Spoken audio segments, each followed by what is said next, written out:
Ladies and gentlemen, please welcome the Honorable Sam Brownback, Governor of Kansas.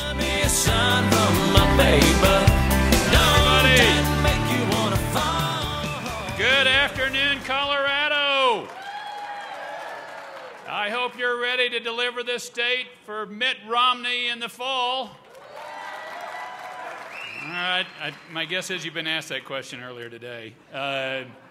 Delighted to join you. Glad to see CPAC in Colorado. This is fantastic. I have to start with a complete advertisement for the state of Kansas. I apologize, but I'm going to do this. Come hunt pheasant in Kansas. The season's going to be opening up here pretty soon. We got a great hunt, much better than South Dakota. Their birds are all tame and small and all that stuff. Ours are bigger, wilder, tougher, harder to hit. Bigger challenge, so, come on to Kansas. We come to Colorado to vacation. You need to come to once in a while and spend a little money there, and we'll have a good time. End of advertisement. I do have something. I want to advertise my tie if I can. I don't know can you get that I don't know if there's a picture that you can get that on it any tighter. It's a guy kicking cans down the road with dollar signs and euros beside it, okay? This is my fashion protest of what's been taking place. We got to quit kicking the can down the road like the Europeans are doing, and they're paying the price for it. And Europe's just a few years ahead of us. If we don't fix our problems, we're going to be in the same situation that they are.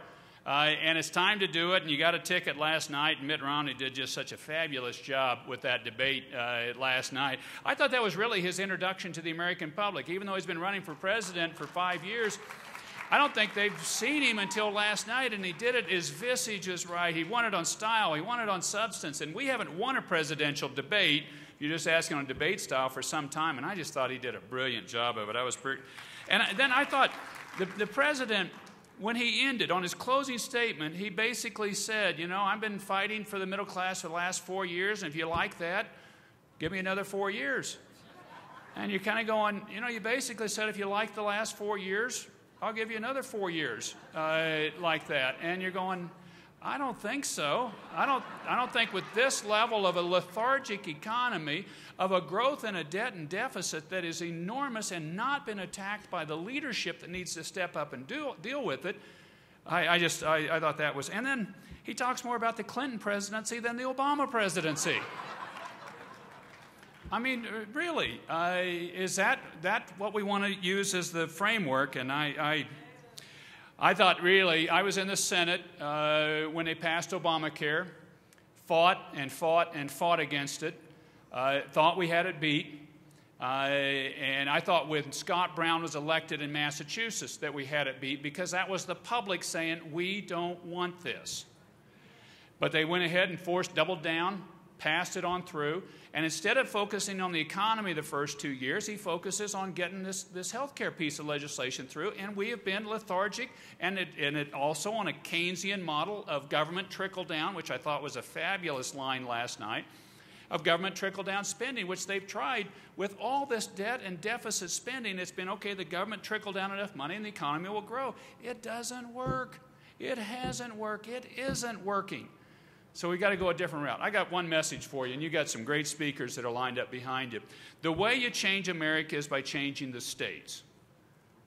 The way you change America is by changing the states. And I'm saying this as a governor, but I was in the Senate, I was in the House, and we passed welfare reform. When I was in the House of Representatives, 1996, we got welfare reform through. One of the great pieces of legislation, dropped welfare rolls in half, roughly, and people were out having a job and the dignity of work instead of a little pittance of payment from the government that was coming in and didn't have the dignity associated with that. But we didn't get that done during the Reagan years, and Ronald Reagan had talked about welfare reform for years. Why didn't he get welfare reform done? And anyway, the point of it was, until a couple of states did it and did the proof of concept, you weren't going to be able to migrate the topic federally. Until Wisconsin and Michigan did welfare reform, it wasn't going to happen federally. Once they did it and they showed you could do it and it was better as a system, then you could migrate it federally. So you've got a series of Republican governors out here, I'm one of them, doing a lot of different reform efforts, that these are the sort of efforts that will bear fruit in our states and will be able to use federally then as models for change. and growth and how we move forward as a state. My state of Kansas, when I come into office the prior fiscal year, and I was really impressed with the accountancy that took place, prior fiscal year, they ended up with $987.65 in the bank account for the state. I was impressed. In a $14 billion budget, you could get it down to $987.65.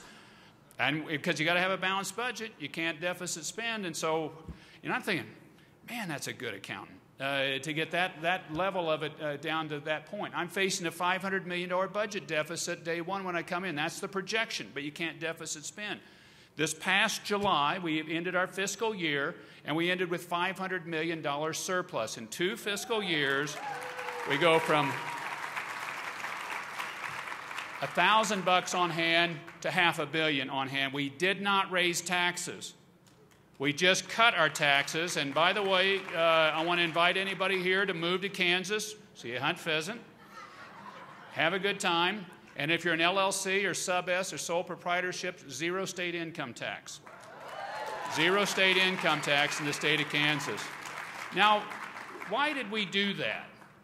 Because 3/4 of Kansans work for themselves or for somebody that employs 10 or fewer people. That's your primary job-creating machine. And if that machine is moving forward and growing, we will have more job creation, we'll have more tax revenues, and we'll have a much more solid public sector funding because you got a growth taking place in the private sector.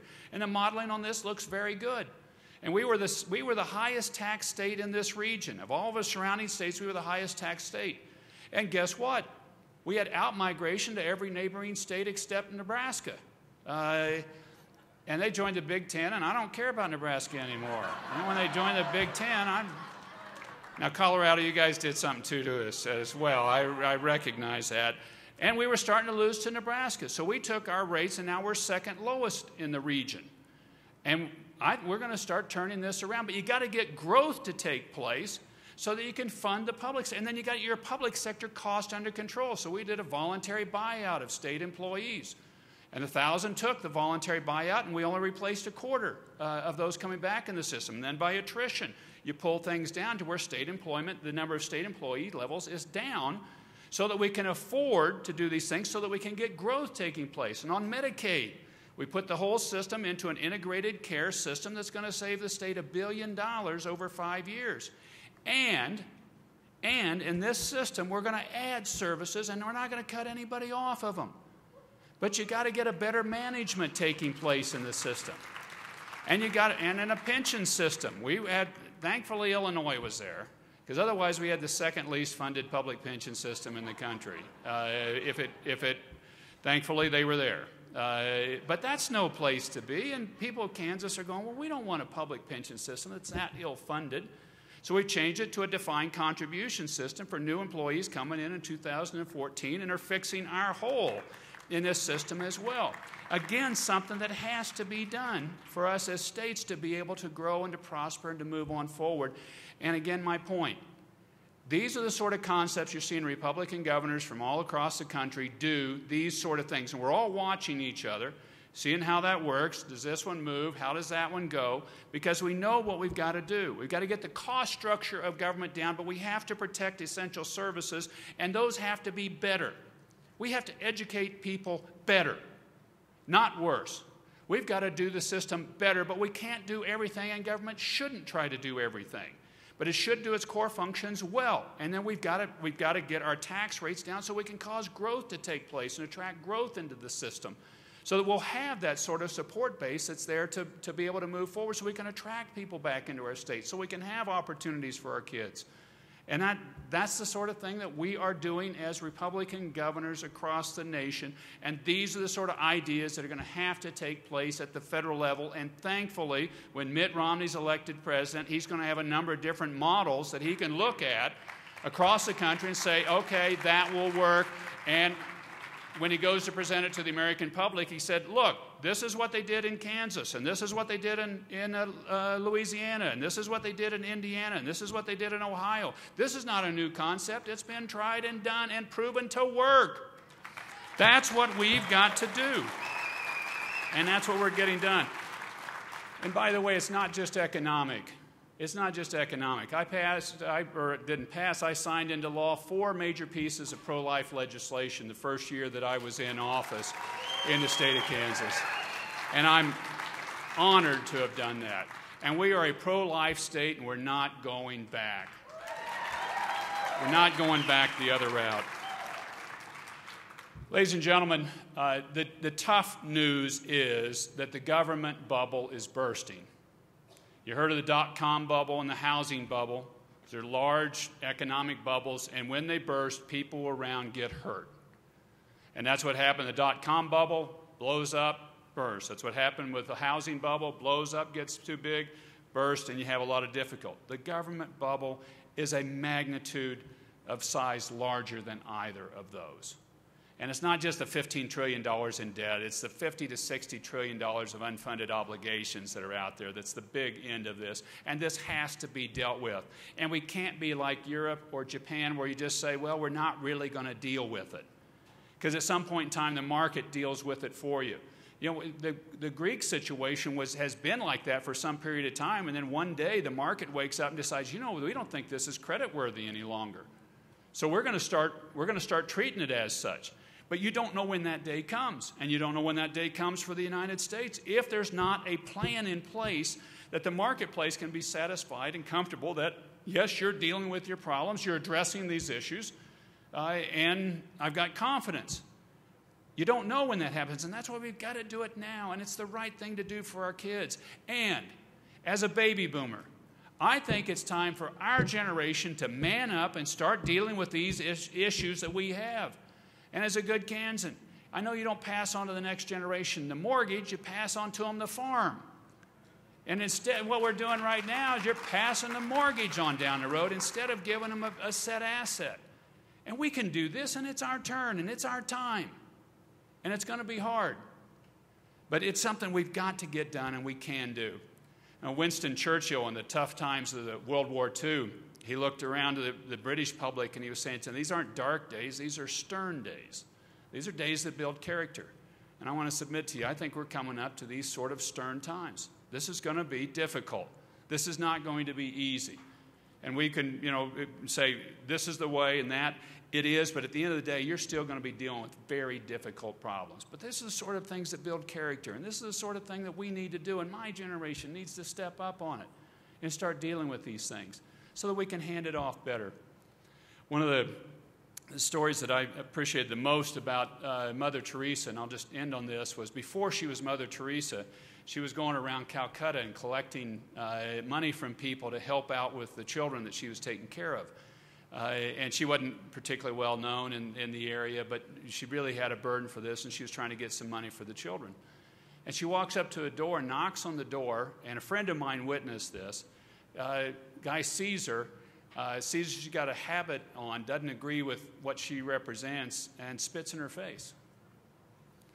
And he saw this. She took the habit, wiped her face clean, said, okay, that's for me. Now I need something for the kids. And he gave her some money. And I think sometimes that may be the situation that, in ours isn't that way, but it may be the same kind of reaction at times, that people go, I don't like to see this, and I don't like this idea that we've got to get the government under control, and we've got to do this, and we've got to do that, and they can be very disrespectful at times to people, putting forward ideas on how you actually deal with the situation, on how you actually fight with it. But at the end of the day, it isn't so much about us, is it? I mean, it's about what we do for the next generation. I'm honored to stand on the shoulders of the World War II generation, the greatest generation, and think of the magnitude of things that they did for us and the struggle that they did for us. And they did it. And because of it, we have what we have. Well, now it's our time. And it's not really about us. It is about that future generation that's come up, and it is time to deal with it, and we've got to push it on through the finish line. God bless you for being here. Get this on across the line, and pray for your country. These are going to be difficult days. God bless you all. Take care.